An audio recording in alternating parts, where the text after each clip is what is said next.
so much for so many reasons. Thank you for being here. Thank you for giving money to ArkLight. I'm sorry to start out, with the material plane, but we are in a time of tremendous darkness in which the forces of darkness have tremendous resources.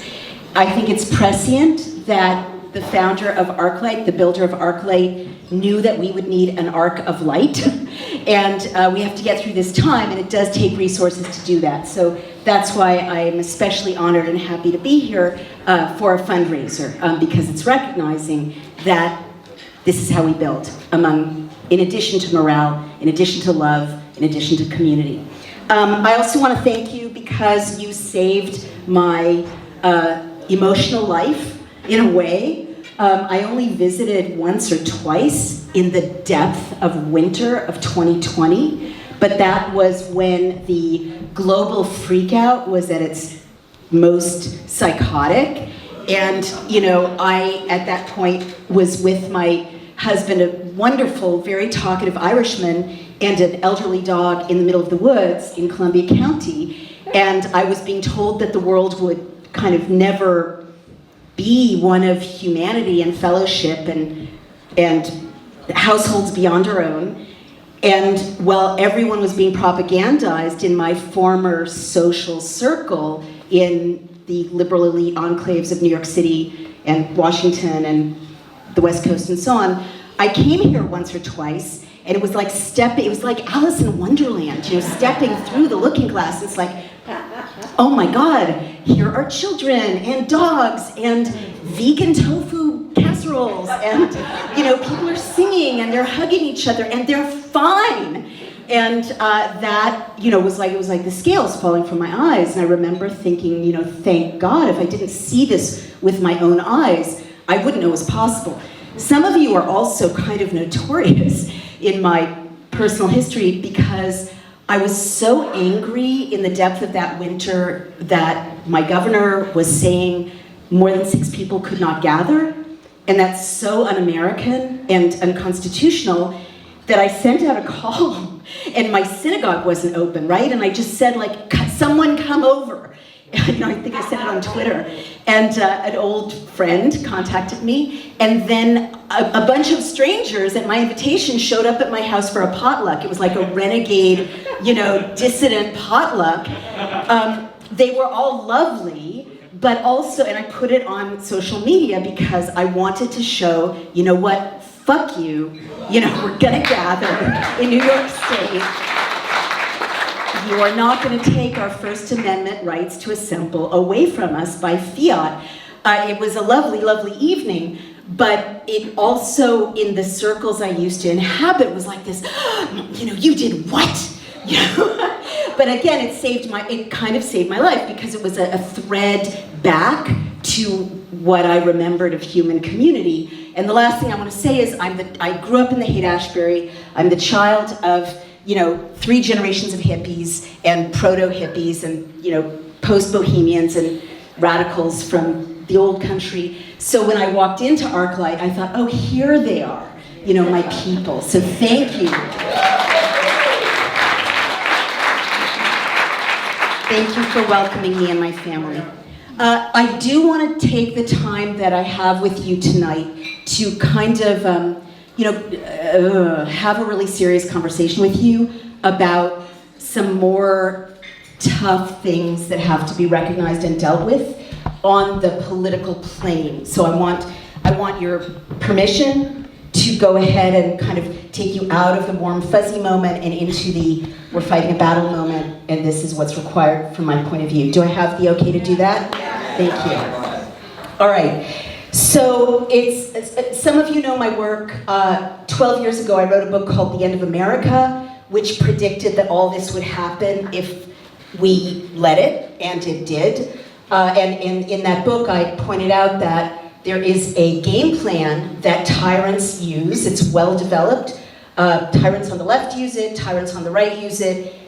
It involves doing 10 things, taking 10 steps, and by the end of those 10 steps, you've closed down a democracy. You've crushed an open society. And that's where we are now. We're at step 10. We're in step 10. For many people don't know this. I didn't know it till a state legislator told me, but 47 states are currently have emergency law.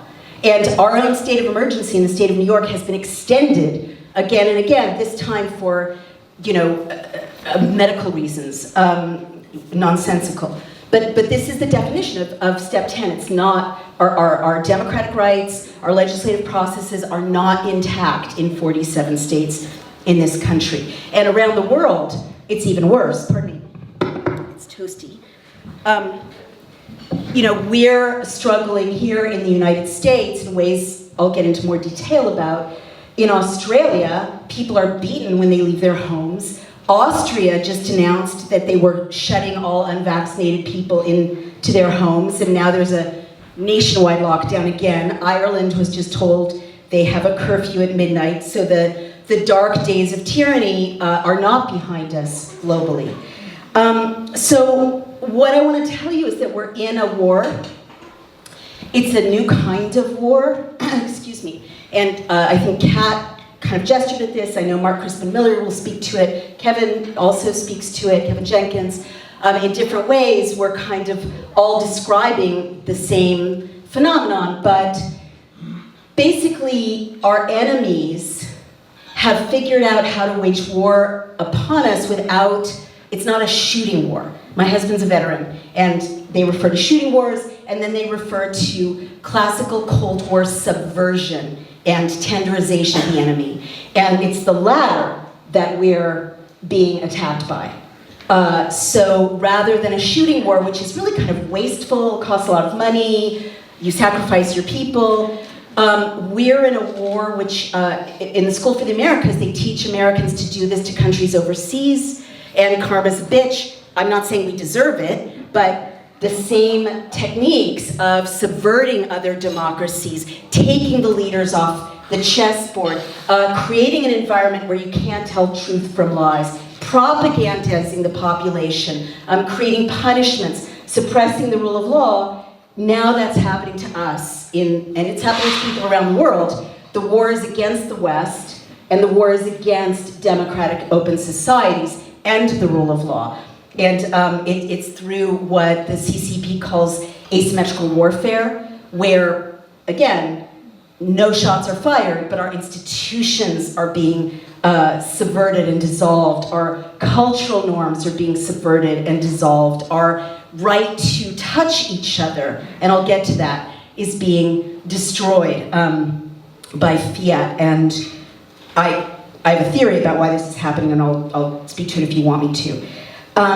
So I've mentioned China, and my husband, who's a detective and a former military intelligence for many years, he's been following the money. And there's billions flowing from the CCP, in alliance with entities like the World Economic Forum, One Health, EcoHealth Alliance, One Health Alliance, these creepy for-profits, to basically kind of dissolve and undermine our institutions and our culture. And I won't get into too much detail about that, because it's just illustrative, but in addition to those bad actors, you have the double digits billions being amassed because of these psychotic, like medically psychotic policies of the pandemic, right? The pandemic, now endemic. I don't mean it wasn't real, but it's now not even in the top 10 causes of death when you map the numbers against causes of death in a state, which is the only way to actually do the math if you're not engaging in numeracy, which is what we're being asked to engage in. And those policies like distance learning for children who are not at risk, like not letting retailers, small businesses keep their doors open, right? Who does it benefit? Big tech, of course, is making an absolute killing from these psychotic policies. So you see, Amazon, triple-digit billion rise in profits, 3 digits billions, right? You see Zoom, you see Google, you see Facebook, you see educational tech in the billions and billions of dollars. So why, I have a weird bio. I don't know a lot of people with his bio. I've been a political consultant and advisor to a vice president and to a presidential campaign, so I know how the highest level of politics works. I've been a professor in a humanist discipline, so I know how important culture and humanities are. I've been a journalist, so I understand what's happening with the media, and now I'm a tech CEO. So as a result of these 4 bases of experience, I do see how the policies that are being rolled out and have been since March of 2020 really don't map, and you guys know this, right? But it's so confusing. It's like the data are in, masks don't work, the data are in, children are not at risk, the data are in, Sweden and Florida did as well as the most locked down countries, but they keep doing it, right? Well, as a political consultant, you learn that you can only find out what the intention is if you look at the outcome, right? So you have to reason backwards, because when you're a political consultant or you're in touch with a message shop in a White House, you see that you start with the goal, right? And then the message shop has to work backward and create a story to get people to buy into and go along with the goal. So when you start flipping your reasoning around that way in your analysis, and you see that keeping children home from school boosts a $300 million ed tech industry that really didn't have any reason to exist before then, but the products had been developed, right? Well, then you think, oh, they're keeping kids home from school.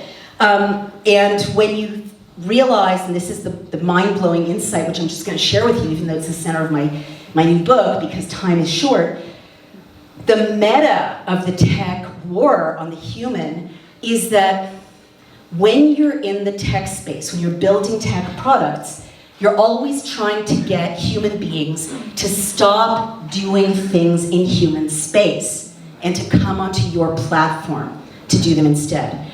So, you know, if you're Amazon, people going to supermarkets and chatting with the greengrocer, that's your competitor, and they have a competitive advantage in the marketplace that is always going to win over you, right? If you're a dating site, you know, bars are your competitor, but human beings' smell and pheromones and the allure of physical bodies is a competitor to you, right? If you're, I mean, you could go on and on and on, but look at what happened to tech profits. Look at Meta, right? The metaverse that Facebook has just rolled out.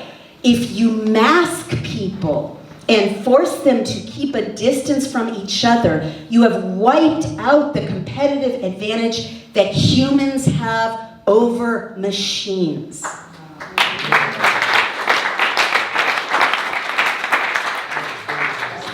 So this really is a war against the human. And the other insight that I'm going to roll out right now, because this is another one, pardon me for, you know, venting slightly, but it is my professional experience that I'll, you know, have a really good idea and articulate it, and then male journalists who will repeat it without credit. So I'm just going to say this for the camera because male journalists are already repeating it without crediting me. Doesn't matter.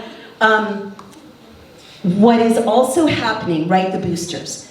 I was deplatformed from Twitter, then I was deplatformed from YouTube.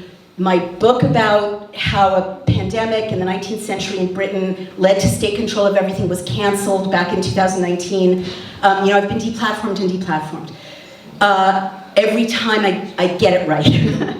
and what I got right before I was deplatformed permanently from Twitter was predicting boosters. And I predicted boosters from reading the Moderna website back in 2020, before anyone had ever heard of boosters. Because that is Moderna's business model. That is their competitive advantage against traditional vaccines. Their appeal to investors on their website, and I understand this as a tech CEO, is traditional vaccines, you just give it to people once, and then they have permanent immunity. But our vaccines are like software that can be uploaded again and again and again. And so that's how I knew before Dr. Fauci told me that vaccines were going to lose their immunity powers and that people would need another booster, because that was what Moderna brought to market as its competitive advantage before anyone had ever had an mRNA vaccine. All right? So where am I going with this? When you have a situation that we have right now globally, and which seems so surreal, like why do you need a vaccine passport to get on a long distance train in France? You know, if the data are in, and we know that vaccines don't affect transmission and infection, why did President Biden, you know, declare a mandate to force people to have these vaccines? And why can I not go into a restaurant? This farcical thing, I told my mom, I was with some wonderful people of you yesterday in New York. Thank you, Kat, for organizing it, and everyone in the city. I'm unvaccinated, I think a lot of us were unvaccinated. We couldn't find a bathroom because we couldn't go indoors. So it was like literally like before the Civil Rights Act of 1964 in New York, we could not walk inside. So why is there a two-tier society being created around the world right now? I will tell you why. Because if you can create a two-tier society in which all of the good things that belong to human beings are behind a paywall, that's how tech development works. You put a paywall in front of dinner parties. You put a paywall in front of bars and restaurants. You put a paywall in front of going to church or keeping your job or getting on a train. And then what is your credit card? It is your body. And then what are the subscription payments? They are the repeat boosters forever. And that's the tech model. That's original. So that's what they're doing, and that's why it's a war against the human. And when you see this, a lot of other mysteries fall into place, and I know I've limited time, and I want to get to what we can do, but just one note, because this really keeps me up at night. Kids, why are they targeting kids? Why are they masking kids? I'm not going to name names, but there are children that I love, and I know children, and I see the change in children. Human beings may need to see millions of faces in order to learn how to have human expressions. Children are losing their ability to express, let alone to use speech well.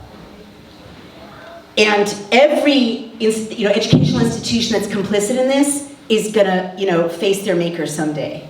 Like there's divine justice for those people. But children are becoming, like children come into the world charming, right? They are fascinated by faces, they're fascinated by speech, they're learning how to touch and engage and be human primates, primate humans. No longer, right? The masking is a massive experiment, apart from being child abuse, but it's an experiment that is leading humans to be charmless and not entities of speech and expression, let alone what it's doing to physical touch between children and human beings. So these kids are going to turn into adults for whom other humans are not that interesting, but Zoom is interesting, and Meta is interesting, and the little characters you create with emojis are more interesting because people will have limited facial expressions and impaired speech.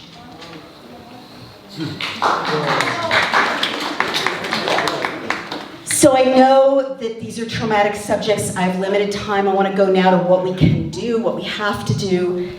First of all, this is a hard one, but you really have to realize this is a war, and this is the war of our lifetime. And I'm going to share what my husband tells me.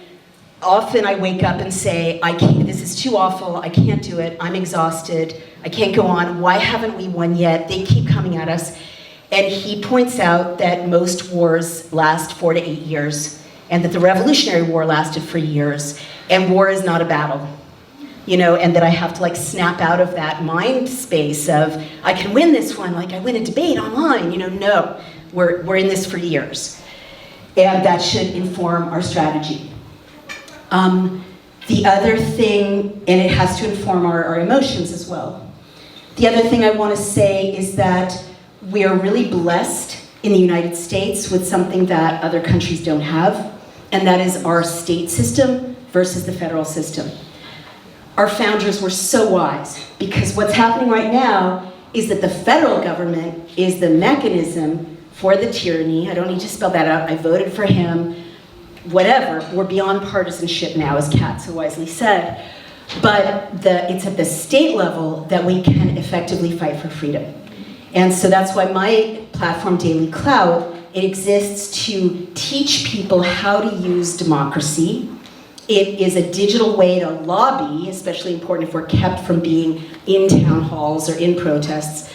And, pardon me, it also, we have a lawyer, and we help people draft their own legislation and pass their own legislation. So, thank you. This has never existed. Thank you.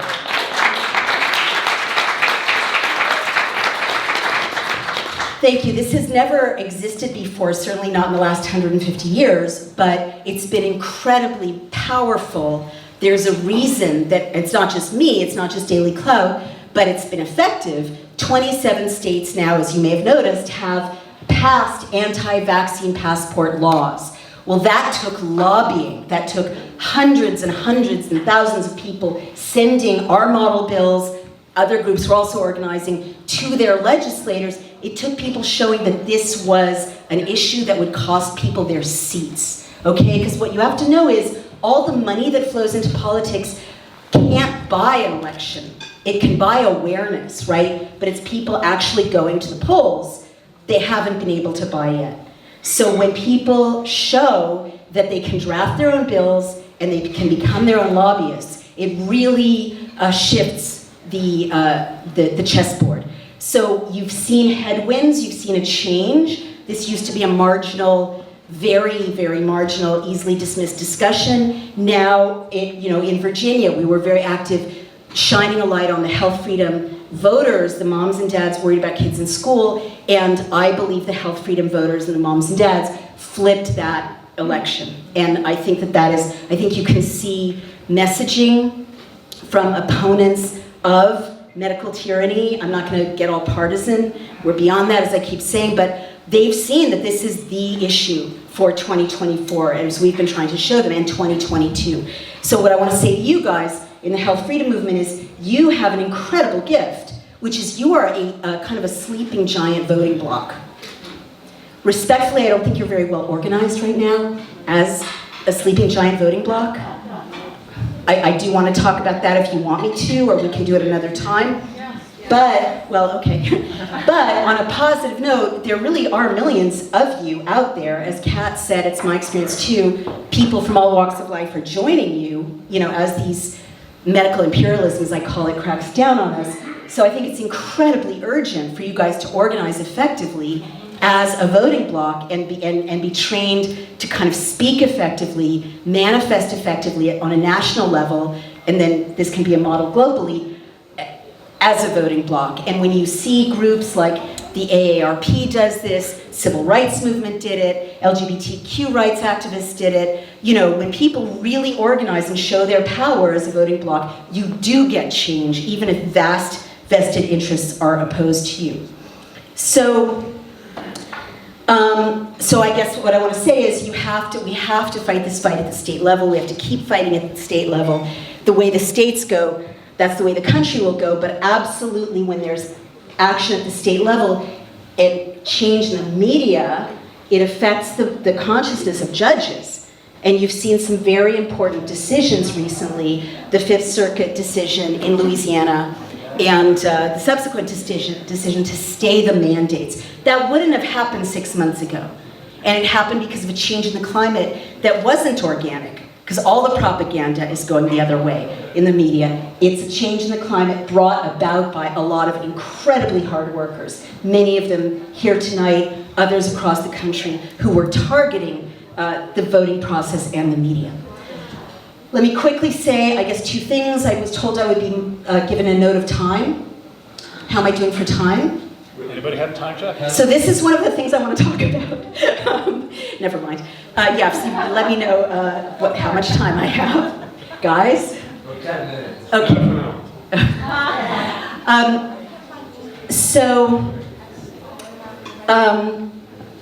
Pardon me. Your activism should be aimed at the state level. I think that I want to gently tell you that signing petitions doesn't do anything. Protests It's gesturally important, but they don't create lasting change if there are not other things at a protest. One of the things I had hoped to see at the protest I spoke at yesterday was a voting registration booth, right? That's something you need to have at every single gathering, right? Feel free to cheer. You have things as a movement that are so valuable in the political process that, again, I think you may be unaware of. 5 minutes, thank you. One of this is lists. It is gold, it is political gold to have a list of names and zip codes. Politicians pay a lot of money for that. You have big national health freedom groups. I'm not going to name any names. There are a lot of them. They're really good at what they do. They have all these lists. Because they're 501c3s, they can't lobby, but other people can lobby. So every time you guys get together, you should try to expand the list, or digitally expand the list and keep it, right? And, keep it in a central digital place. We can house it for you if you want. An organization, you can't enlist an organization that's a C3, right? That's illegal. But you need to keep that list. You need to protect it. You need to make sure everyone on it really is who they say they are, because otherwise it can be dismissed. And then you guys need to vote in the midterms, right? It almost doesn't matter who you vote for. The midterms and the presidential election, the fact that you vote is public. You may not know that. And only 18% of people vote in midterms, right? So you have an incredible opportunity to show all the elected officials, and if you can get this number by having people photograph the fact that they voted in midterms, and you can say the health freedom community, 60% of them vote in the midterms, right? You will be unstoppable politically.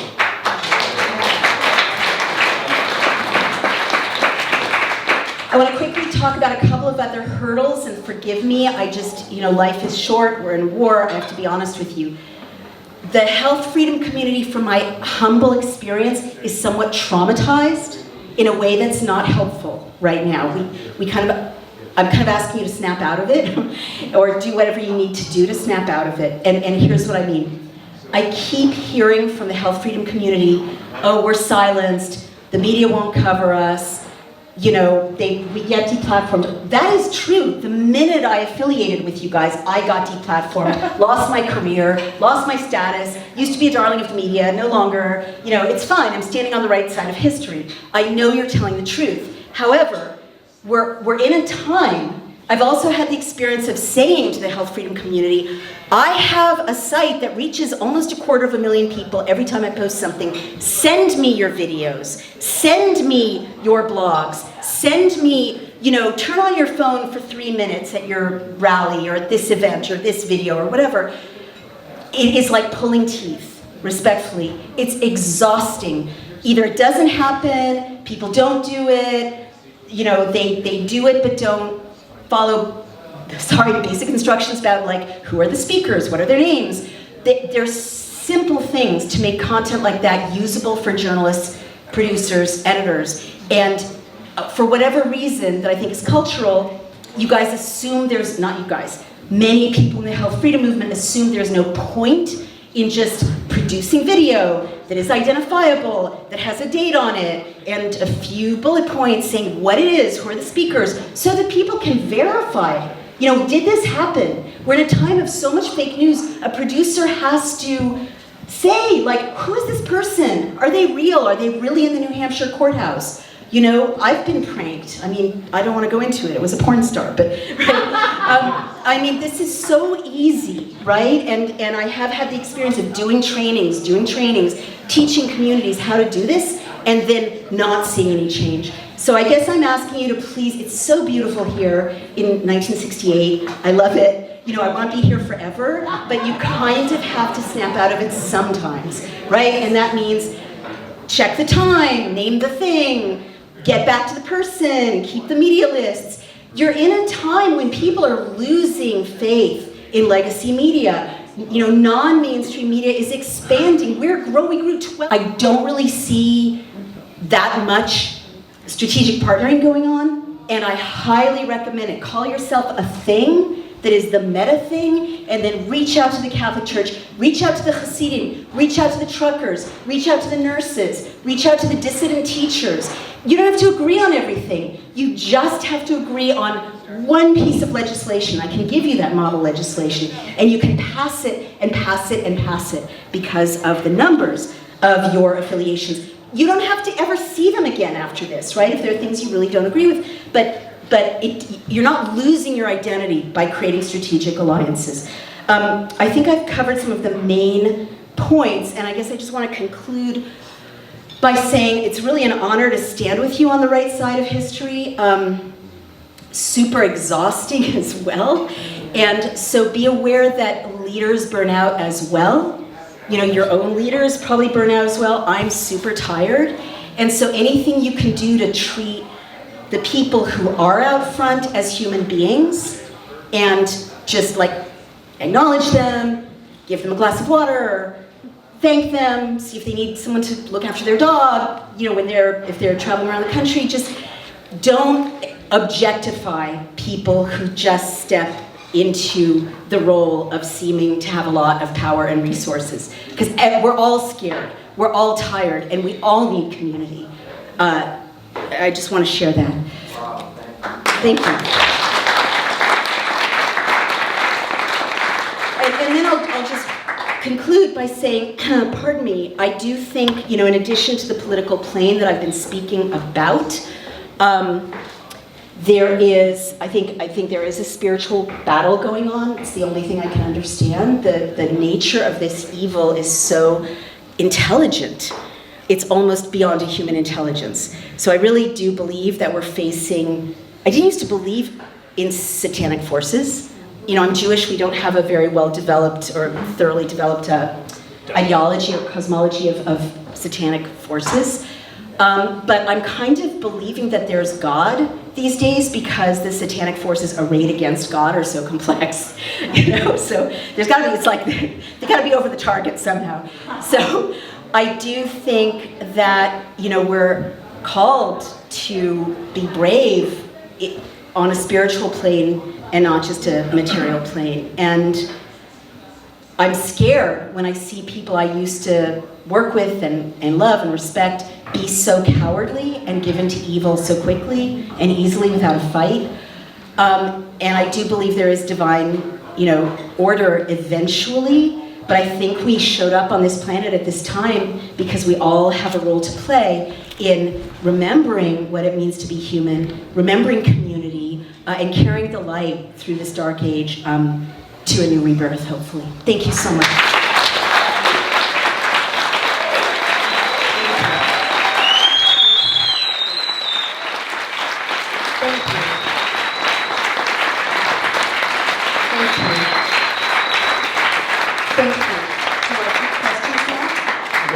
Yes, so I'm told I have a little bit of time to take questions. Oh, thank you.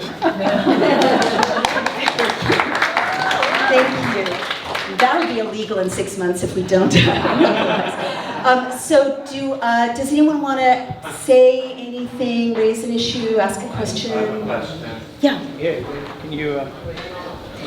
Thank you. So the vote counting, the machines, the elections, they're all rigged. How are we going to get anywhere with elections? Yeah, I can answer that. So I was an advisor in 2000 when it came down to like a few thousand votes, and there was arguing over the counting of the votes. And more recently, you know, I don't like it as an American, like I didn't vote for Trump, right? But as an American, CNN should not be telling me that claims that their voting problems are baseless till every single vote has been examined, right? And that was not okay.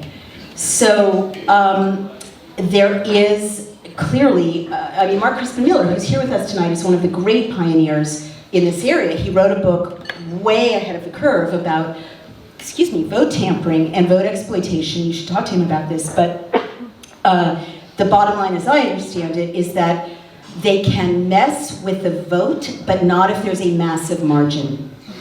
And the other thing is, They can mess a lot more easily with the vote at a federal level in a national election than at a state house level.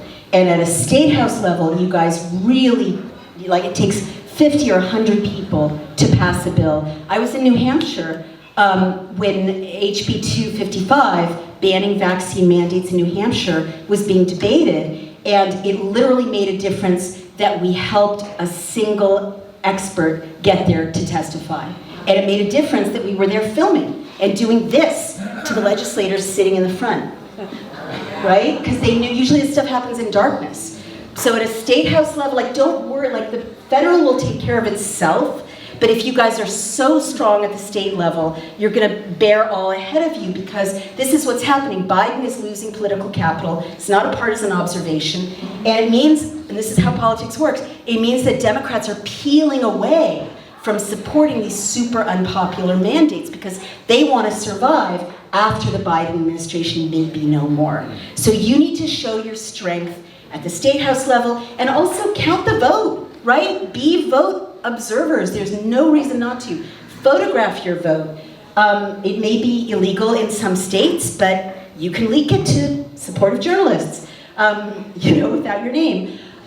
There are many ways to keep the voting process under scrutiny, and I encourage you to ask Mark Miller about additional ways. But I do know absolutely that if you're active enough at the state level, it's almost impossible for them to mess up the federal election completely. Yes? As a follow-up to that, New York State's voting system is Dominion, and in addition to that, I recently learned that the DNC and RNC are private membership associations which protect them from being sued. That's how Bernie couldn't sue the DNC after Hillary stole the election from him. So what kind of thoughts do you have on how we can fight against that? I mean, I just think you have to be in a mindset of going around the DNC and the RNC and make them irrelevant. I really concur with Kat that we're at a time where partisanship increasingly doesn't matter, because it's no longer left versus right. If you know what's going on, it's a few tyrants and kind of everyone else. So if you form affiliations with interest groups across the political spectrum on these issues, you're draining the power of the DNC and the RNC. And also, if you raise money, right, and you give money to candidates who share your views, even if they're outside candidates, they don't need the DNC and the RNC, right? Those gatekeepers can't, look what happened with Trump. The gatekeepers didn't want a populist guy that they couldn't control. I don't like him, but I respect that he mobilized outsiders to totally go around the RNC, and you can do that as well. But again, I'll answer all these questions, but this is kind of a teachable moment, because I want to encourage you to look at where your attention goes, right?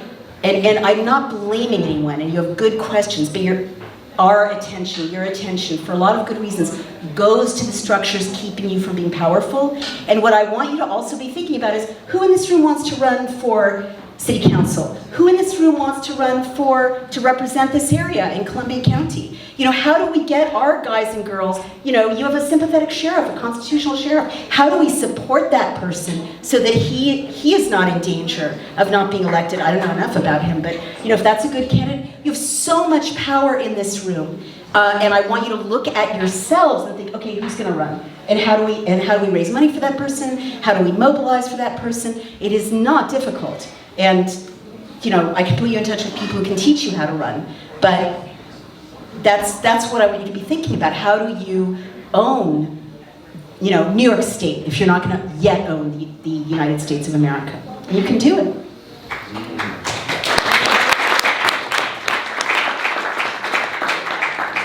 Any other questions? I didn't mean to be a downer on the questions. You got our number. Comments? We've got it all figured out? Yes, please. So I've recently been looking into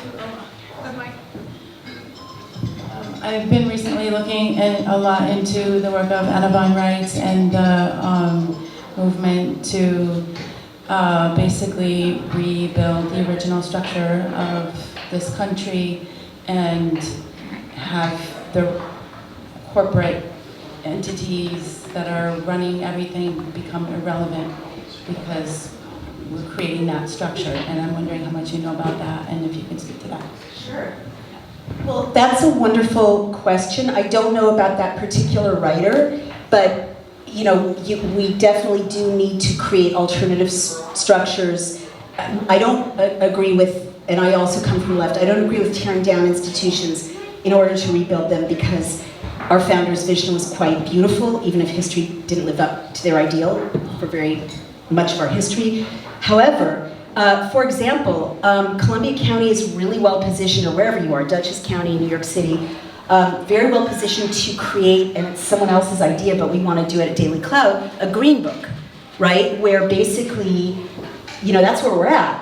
And with all honor and respect to the history of the original Green Book, where we support restaurants and hotels and businesses that do not discriminate against people based on their medical status, and we boycott businesses and institutions that do discriminate.